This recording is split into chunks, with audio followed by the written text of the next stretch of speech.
പ്രിയപ്പെട്ട സഹോദരങ്ങളെ, ഇന്ന് നമ്മളിവിടെ ഒരുമിച്ച് ചേരുമ്പോൾ നമ്മുടെ ജീവിതത്തിൽ ദൈവം നമുക്ക് നൽകിയിരിക്കുന്ന പരമോന്നതമായ ഒരു ഭാഗ്യത്തെക്കുറിച്ചാണ് നമ്മൾ ചിന്തിക്കുന്നത്. അത് പത്രോസിലേക്ക് എഴുതിയ ലേഖനത്തിൽ വളരെ വ്യക്തമായി ദൈവമക്കൾക്ക് വെളിപ്പെടുത്തി തന്നിട്ടുണ്ട്. പത്രോസിലിക അതിനെക്കുറിച്ച് ഇങ്ങനെയാണ് ദൈവമക്കളെ പഠിപ്പിക്കുന്നത്. 1 പത്രോസ് 2:9, നിങ്ങൾ തെരഞ്ഞെടുക്കപ്പെട്ട വംശവും രാജകീയ പുരോഹിത ഗണവും വിശുദ്ധ ജനതയും ദൈവത്തിൻ്റെ സ്വന്തം ജനവുമാണ്. അപ്പം ദൈവത്തിൻ്റെ സ്വന്തം ജനം എന്നാണ് നമ്മളെ വിളിക്കുന്നത്. Price the Lord. എന്താണ് പറയണത്? ദൈവത്തിൻ്റെ സ്വന്തം ജനം. ഹല്ലേലൂയ. എന്താ ദൈവത്തിൻ്റെ സ്വന്തം ജനത്തിൻ്റെ പ്രത്യേകത? ദൈവത്തിൻ്റെ കുടുംബത്തിലെ സ്വന്തം ജനം ആരാണ്? കുടുംബത്തിൽ പേര് കല്യാണം നടക്കും, ഒരുപാട് പേര് വന്നിട്ടുണ്ട്. അപ്പോൾ ഒരുപാട് പലതരത്തിലുള്ള ബന്ധങ്ങളുള്ളവർ വന്നിട്ടുണ്ട്, തൊട്ടടുത്ത ബന്ധുക്കൾ വന്നിട്ടുണ്ട്, അങ്ങനെ വന്നിട്ടുണ്ട്. കുടുംബത്തിലെ സ്വന്തം ജനം എന്ന് പറഞ്ഞാൽ ആരായിരിക്കും? കുടുംബത്തിലെ മക്കളായിരിക്കും. Praise the Lord. ഹല്ലേലൂയ. ബാക്കിയുള്ള എല്ലാവരും ബന്ധമുള്ളവരാണ്, അടുപ്പമുള്ളവരാണ്, സ്നേഹമുള്ളവരാണ്. അങ്ങോട്ടും ഇങ്ങോട്ടും ഒരുപക്ഷെ മക്കൾക്കുള്ളതിനേക്കാൾ കൂടുതൽ അധ്വാനം സ്നേഹിതരായിരിക്കും ചെയ്യുന്നത്. പക്ഷേ മക്കൾ അധ്വാനിക്കുന്നില്ലെങ്കിൽ പോലും കൂടുതൽ ബന്ധമാർക്കാനുള്ളത് മക്കൾക്കാണുള്ളത്. Praise the Lord. ഒരു കള്ളുകുടിയനായ മകനുണ്ടെന്നിരിക്കട്ടെ, ആ കള്ളുകുടിയനായ മകനേക്കാൾ വിശ്വസ്തനാണ് അദ്ദേഹത്തിൻ്റെ നമ്മുടെ കുടുംബനാഥൻ്റെ മാനേജർ, ബിസിനസ്സിൻ്റെ മാനേജർ എന്നിരിക്കട്ടെ. കള്ളുകുടിയനായ മകൻ ഒരു ഉത്തരവാദിത്തമില്ല, തോന്നിയാസി നടക്കുകയാണ്. പക്ഷേ ഈ ചേട്ടൻ്റെ എസ്റ്റേറ്റിൻ്റെ ബിസിനസ്സിൻ്റെ ഒക്കെ ചുമതല നോക്കുന്ന ഭൃത്യൻ ഉത്തമനും അങ്ങേറ്റ ജീവൻ ത്യജിച്ചു പോലും ഈ യജമാനോട് നിലകൊള്ളുന്ന വിധം അങ്ങനെ കമ്മിറ്റ്മെൻ്റ് ഉള്ള ഒരു തീഷ്ണമതിയായ ഒരു ഭൃത്യനാണെന്നിരിക്കട്ടെ. ആ ഭൃത്യനോടാണോ അല്ലെങ്കിൽ ഈ ഉഴപ്പനായ ആ കള്ളുകുടിയനായ മകനോടായിരിക്കുമോ അപ്പന് കൂടുതൽ ബന്ധം? ഉറക്കെ പറ. മറ്റുള്ള ആൾ ജീവൻ ത്യജിച്ച് സ്നേഹിച്ചാൽ പോലും, അപ്പോൾ ഇവിടെ സ്വന്തം ജനവും മറ്റ് ജനവും വ്യത്യാസം. ജീവൻ ത്യജിച്ച് സ്നേഹിച്ചാൽ പോലും അതിനേക്കാളും ഉന്നതമാണ് എന്ത്? സ്വന്തം ബന്ധം. Price the Lord. സ്വന്തം ജനത്തോടുള്ള ബന്ധം വ്യത്യാസമാണ്. ഹല്ലേലൂയ. ഈ ലോകത്തിൽ ഒരുപാട് ആളുകൾ ദൈവമായ കർത്താവിൻ്റെ സന്നിധിയിൽ ദൈവമായ കർത്താവിന് പ്രിയങ്കരമായ വിധം ജീവിക്കാൻ വേണ്ടി യത്നിക്കുന്നുണ്ട്. അവർ പാപം ഉപേക്ഷിച്ച്, തിന്മ ഉപേക്ഷിച്ച്, അതുപോലെ തന്നെ പലതരത്തിലുള്ള അന്ധകാര പ്രവൃത്തികൾ ഉപേക്ഷിച്ച്, പലതരത്തിലുള്ള അനീതി ഉപേക്ഷിച്ച്, അങ്ങനെ ദൈവത്തിന് ഇഷ്ടമുള്ള, ദൈവത്തിന് പ്രിയപ്പെട്ട ഒരു ജീവിതം നയിക്കാൻ വേണ്ടി ഒരുപാട് പേര് ലോകത്തിൽ പരിശ്രമിക്കുന്നുണ്ട്. Praise the Lord. ഹല്ലേലൂയ. അവരൊക്കെ ദൈവത്തിൻ്റെ ഭക്തന്മാരാണ് എന്ന കാര്യത്തിൽ സംശയമില്ല. ദൈവത്തിൻ്റെ ഭക്തന്മാരെന്ന കാര്യത്തിൽ സംശയമില്ല. എന്നാൽ പ്രിയപ്പെട്ട സഹോദരങ്ങളെ, അങ്ങനെയുള്ള ദൈവത്തിൻ്റെ ഭക്തൻ എന്ന അവസ്ഥയിൽ നിന്ന്, ദൈവത്തിൻ്റെ ഭക്തൻ എന്ന അവസ്ഥയിൽ നിന്ന് നമുക്ക് ഉന്നതമായ ഒരു ഔന്നത്യം തരുന്ന, ഉന്നതമായൊരു സ്ഥാനം തരുന്ന കാര്യമാണ് ദൈവത്തിൻ്റെ മകൻ എന്ന പദവി. Price the Lord. ഹല്ലേലൂയ. അത് നമുക്ക് എങ്ങനെയാണ് ലഭിക്കുന്നത്? ദൈവത്തിൻ്റെ മകൻ എന്ന പദവി നമുക്ക് എങ്ങനെയാണ് ലഭിക്കുന്നത്? നമ്മളെ പാപം ഉപേക്ഷിക്കുന്നത് കൊണ്ടോ, നമ്മൾ എന്തെങ്കിലും തരത്തിലുള്ള പുണ്യപ്രവൃത്തികൾ ചെയ്യുന്നത് കൊണ്ടോ അല്ല ദൈവത്തിൻ്റെ മകൻ എന്ന പദവി നമുക്ക് ലഭിക്കുന്നത്. ഈ ലോകത്തിലുള്ള എല്ലാ പാപം ഉപേക്ഷിച്ച് ജീവിച്ചാലും ദൈവത്തിൻ്റെ മകനാകണം നിർബന്ധമില്ല. Price the Lord. ഈ ലോകത്തിലുള്ള സകല പുണ്യപ്രവൃത്തി ചെയ്താലും ദൈവത്തിൻ്റെ മകനാകണമെന്ന് നിർബന്ധമില്ല. Price the Lord. ദൈവത്തിൻ്റെ മകനായി തീരുന്നത് ഏതെങ്കിലും പ്രവൃത്തികളുടെ അടിസ്ഥാനത്തിലല്ല. Price the Lord. എന്തെങ്കിലും തരത്തിലുള്ള ജീവിത രീതികളുടെ അടിസ്ഥാനത്തിലല്ല, ഏതെങ്കിലും തരത്തിലുള്ള അനുഷ്ഠാനങ്ങളുടെ അടിസ്ഥാനത്തിലും അല്ല. പുണ്യപ്രവർത്തികളുടെ പിൻബലത്തിൽ നമുക്ക് അവകാശപ്പെടാവുന്ന ഒന്നല്ല ദൈവപുത്ര സ്ഥാനം. Price the Lord. പിന്നെ നമുക്കത് എങ്ങനെ കിട്ടി? നമുക്കത് എങ്ങനെ കരഗതമാകുന്നു? അതാണ് യോഹന്നാന്റെ സുവിശേഷം 1-ാം അധ്യായം അതിൽ 12-ാമത്തെ വാക്യം. യോഹന്നാന്റെ സുവിശേഷം 1-ാം അധ്യായം അതിൽ 12-ാമത്തെ തിരുലിഖിതം. അവിടെ ഇങ്ങനെയാണ് ബൈബിൾ പഠിപ്പിക്കുന്നത്: തന്നെ സ്വീകരിച്ചവർക്കെല്ലാം, തൻ്റെ നാമത്തിൽ വിശ്വസിക്കുന്നവർക്കെല്ലാം ദൈവത്തിൻ്റെ മകനാകാൻ, ദൈവത്തിൻ്റെ മകളാകാൻ അവൻ കഴിവ് നൽകി. അതാണ് യോഹന്നാന്റെ സുവിശേഷം 1-ാം അധ്യായം 12-ാമത്തെ വാക്യം. പ്രിയപ്പെട്ട സഹോദരങ്ങളെ, യേശു ക്രിസ്തു എന്ന ഒരു വ്യക്തിയെ കേന്ദ്രീകരിച്ചാണ് നമ്മുടെ രക്ഷ സ്ഥിതി ചെയ്യുന്നത്. Price the Lord, hallelujah. നമ്മുടെ എന്തെങ്കിലും തരത്തിലുള്ള പ്രത്യേക അഭ്യാസങ്ങളോ നമ്മുടെ എന്തെങ്കിലും പുണ്യപ്രവർത്തികളോ കൊണ്ട് നമുക്ക് അവകാശപ്പെടാവുന്ന ഒന്നല്ല നിത്യരക്ഷ. പിന്നെയോ യേശു ക്രിസ്തു എന്ന വ്യക്തിയെ സ്വീകരിക്കുന്നതിൻ്റെ മാനദണ്ഡം അനുസരിച്ചാണ്, സ്വീകരിക്കുന്നതിനുള്ള മേന്മകളും അതിൻ്റെ അവസ്ഥകൾ അനുസരിച്ചാണ് ഒരു വ്യക്തിയുടെ ദൈവപുത്ര സ്ഥാനം കുടികൊള്ളുന്നത്, സ്ഥിതി ചെയ്യുന്നത്. Price the Lord. യേശു ക്രിസ്തുവിനെ തൻ്റെ ജീവിതകാലത്ത് ചെവി കൊണ്ട് കേട്ട്, ഹൃദയം കൊണ്ട് സ്വീകരിച്ച്, മനസ്സുകൊണ്ട് ആരാധിച്ച്, യേശു ക്രിസ്തുവിനെ ദൈവമായി ആരാധിക്കുന്ന ഒരു വ്യക്തിക്ക് അവൻ ദൈവത്തിൻ്റെ പുത്രനാണ്. Price the Lord, hallelujah. അതിൽ ചിലർ മാമോദിസം മുങ്ങിയിട്ടുണ്ട്, ചിലർക്ക് മാമോദിസം മുങ്ങാൻ സാധിച്ചിട്ടില്ല ചില സാഹചര്യങ്ങൾ കൊണ്ട്. Price the Lord. എന്തായാലും യേശു ക്രിസ്തുവിനെ ദൈവമായും യേശു ക്രിസ്തുവിനെ സ്വന്തം ജീവിതത്തിൻ്റെ രക്ഷിതാവായും നമ്മുടെ മുഴുവൻ പാപങ്ങളുടെയും പാപപരിഹാര ബലിയായും യേശു ക്രിസ്തുവിനെ ജീവിതത്തിൽ എന്നെങ്കിലും കണ്ടുമുട്ടിയിട്ടുണ്ടോ എന്നുള്ളതാണ് പ്രസക്തമായ വിഷയം. ഹല്ലേലൂയ. പ്രിയപ്പെട്ട സഹോദരങ്ങളെ, ഇത് നമ്മൾ ഗൗരവത്തിൽ ചിന്തിക്കണം. എന്തിനാണ് 2009 ദൈവം നമുക്ക് നൽകിയിരിക്കുന്നത്? 1 വർഷം കൂടി ദൈവം നമുക്ക് ദീർഘിപ്പിച്ച് തന്നിരിക്കുകയാണ്. നമ്മുടെ ആയുസ്സിൽ 1 വർഷം കൂടി ദൈവം നമുക്ക് ദീർഘിപ്പിച്ച് തന്നിരിക്കുകയാണ്. ഈ 1 വർഷം അതും ഇതും ചെയ്ത് വർഷങ്ങളും സമയങ്ങളും മണിക്കൂറുകളും മിനിറ്റുകളും സെക്കൻഡുകളും പാഴാക്കി കളയരുത്. ഈ 1 വർഷം നമുക്ക് ദൈവം തന്നിരിക്കുന്ന പ്രധാനപ്പെട്ട ഉദ്ദേശം, ഈ സമൂഹത്തിൽ ആരെങ്കിലും യേശു ക്രിസ്തുവിനെ രക്ഷിതാവും കർത്താവുമായി തൻ്റെ ജീവിതത്തിൽ അനുഭവിച്ചിട്ടില്ലെങ്കിൽ അവർക്ക് തൻ്റെ ജീവിതത്തിൽ യേശു ക്രിസ്തുവിനെ കുറിച്ച് കേൾക്കാനും, യേശു ക്രിസ്തുവിനെ ഹൃദയം കൊണ്ട് ആരാധിക്കാനും, യേശു ക്രിസ്തുവിനെ ഏറ്റുപറഞ്ഞ് ദൈവപുത്ര സ്ഥാനം ഉറപ്പിക്കാനും കർത്താവ് കരുണാപൂർവം നൽകിയിരിക്കുന്ന ദൈവകൃപയുടെ വർഷമാണ് ഈ 2009. Price the Lord. ദൈവത്തിൻ്റെ കരുണ കൊണ്ട് ദൈവം നമുക്ക് നമ്മുടെ നിത്യരക്ഷ ഉറപ്പാക്കാൻ വേണ്ടി തന്നിരിക്കുന്ന ഒരു വർഷമാണ് 2009. ഇത് റബ്ബറിന് വേണ്ടി പണിയാനും, തെങ്ങ് കുഴിച്ചു വെക്കാനും, കപ്പയും ഇഞ്ചി നട്ട് കടം വീട്ടാനും, അങ്ങനെ അതും ഇതും ചെയ്ത് നഷ്ടപ്പെടുത്തി കളയാനുള്ള ഒരു വർഷമായിട്ട് കണക്കാക്കരുത്. Praise the Lord, hallelujah. പ്രിയപ്പെട്ട ദൈവമക്കളെ, ഇതൊരു അർജന്റ് വിഷയമാണ്.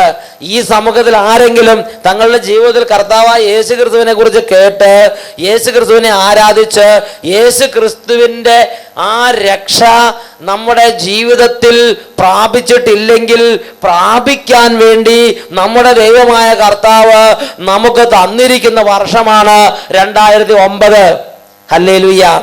അപ്പോൾ ദൈവത്തിൻ്റെ മകൻ, ദൈവത്തിൻ്റെ മകൾ എന്ന സ്ഥാനം നമുക്ക് ലഭിക്കുന്നത് ഏതെങ്കിലും പ്രവൃത്തികളുടെ യോഗ്യത കൊണ്ടല്ല, പിന്നെയോ യേശു ക്രിസ്തു എന്ന വ്യക്തിയെ നമ്മുടെ ജീവിതത്തിൽ നാം സ്വീകരിച്ചിട്ടുണ്ടോ ഇല്ലയോ, വിശ്വസിക്കുന്നുണ്ടോ ഇല്ലയോ എന്നതിനെ അടിസ്ഥാനപ്പെടുത്തിയാണ്.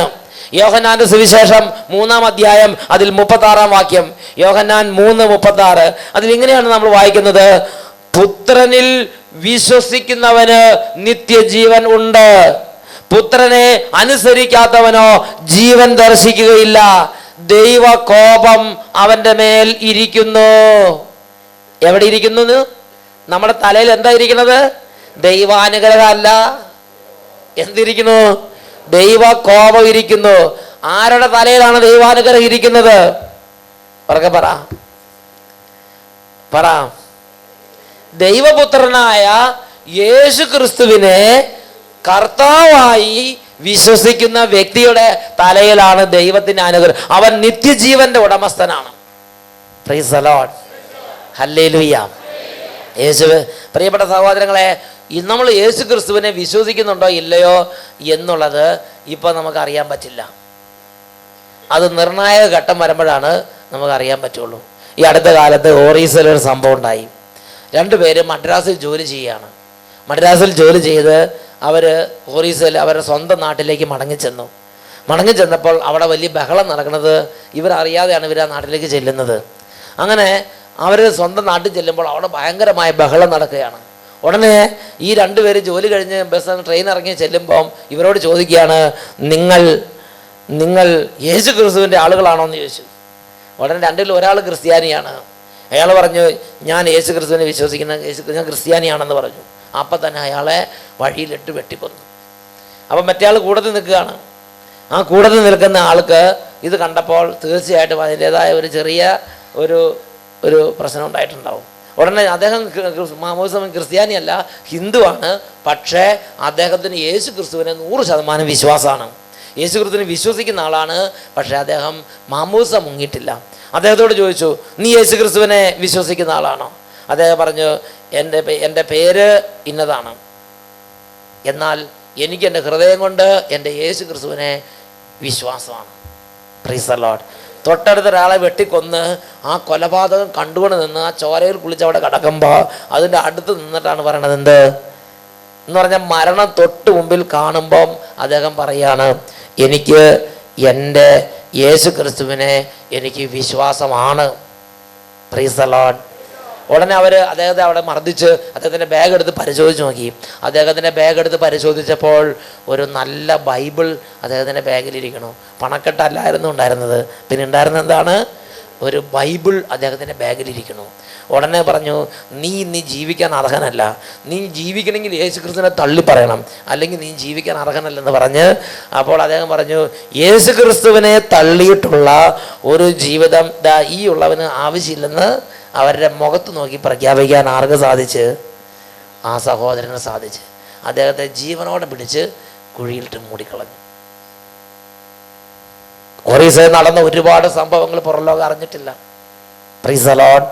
ഒറീസയിൽ ഒരു ഗ്രാമത്തിൽ അല്ലെങ്കിൽ ഒരു പ്രദേശത്ത് നടന്നൊരു സംഭവമാണിത്. പ്രിയപ്പെട്ട സഹോദരങ്ങളെ, ജീവനോടെ പിടിച്ച് ആ ഹൈന്ദവ സഹോദരനെ ജീവനോടെ പിടിച്ച് മണ്ണിനകത്തിട്ട് മൂടിക്കളഞ്ഞു. Praise the Lord. അപ്പോൾ ആ സഹോദരൻ ഒരു സെക്കൻഡ് മരണം തൊട്ട് മുമ്പിൽ നിൽക്കുകയാണ്. ഭാര്യയും മക്കളും അവിടെ കിടക്കണമെന്ന് ഈ ചേട്ടൻ അറിയാം. എന്നാൽ ഭാര്യനെ മക്കളെ ഓർത്തിട്ടോ, ലോകത്തിലുള്ള ഭാവി ജീവിതത്തെ ഓർത്തിട്ടോ, ലോകത്തിലുള്ള സുഖജീവിതത്തെ ഓർത്തിട്ടോ ഒരു സെക്കൻഡ് കൂടെ ജീവിക്കണമെന്ന് അയാൾക്ക് ചിന്തയുണ്ടായില്ല. അയാൾ പറഞ്ഞു, എൻ്റെ യേശു ക്രിസ്തുവിനെ തള്ളി പറഞ്ഞുള്ളൊരു ജീവിതവും സുഖവും ഈ ലോകത്തിൽ എനിക്ക് വേണ്ട. ഞാൻ എൻ്റെ യേശു ക്രിസ്തുവിനെ വിശ്വസിക്കുന്നുണ്ട്.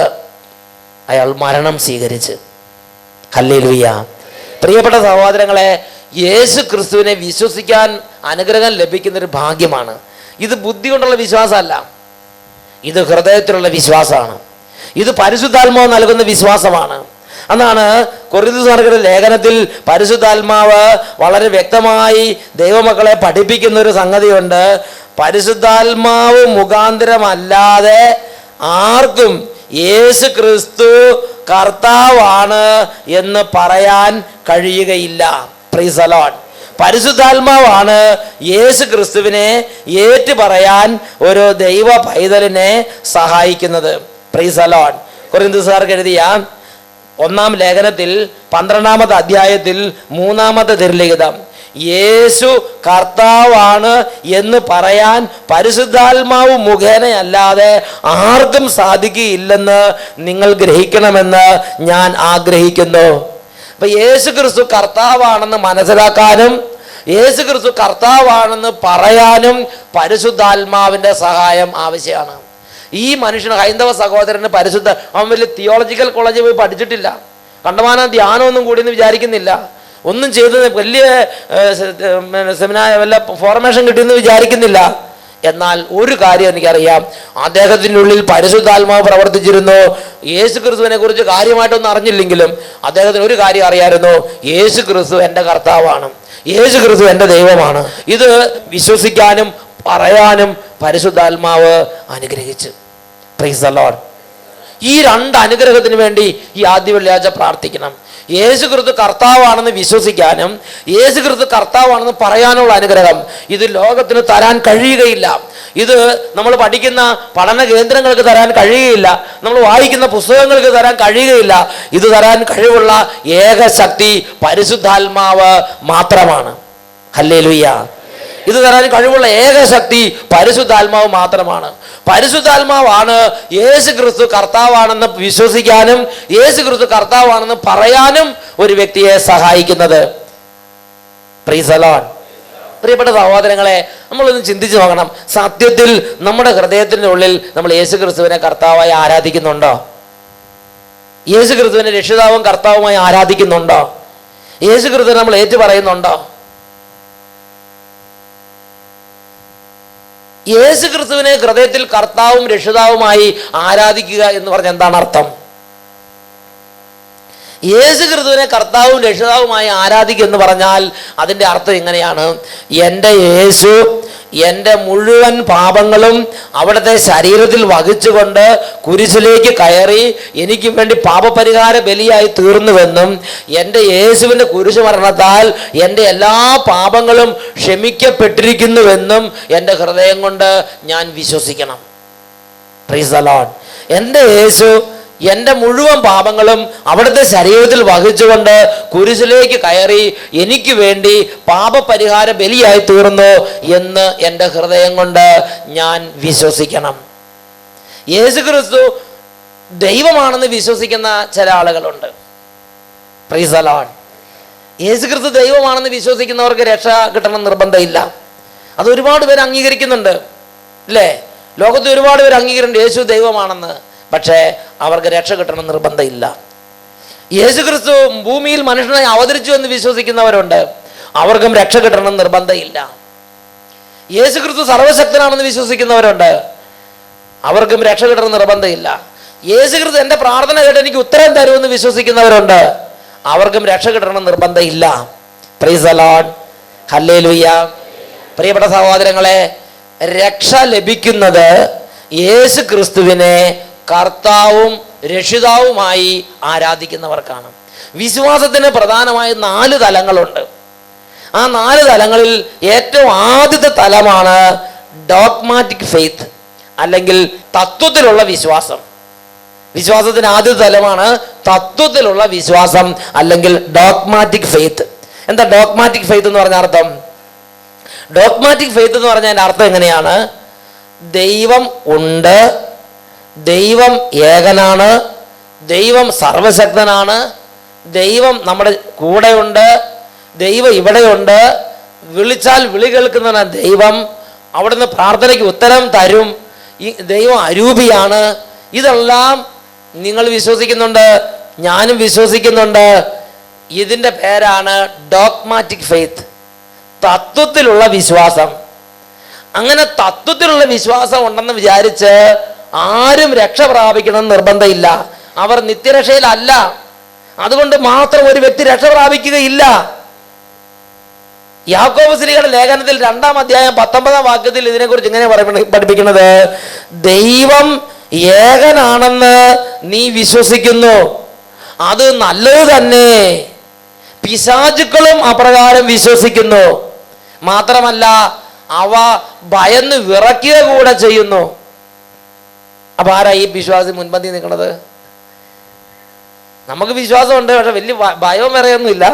പിശാചുക്കൾക്ക് ആണെങ്കിൽ ദൈവം ഏകനാണെന്ന് വിശ്വസിക്കുന്നത് മാത്രമല്ല, ദൈവം എന്ന് കേട്ടാൽ അവൻ ഭയന്ന് പറയ്ക്കും. Price the Lord.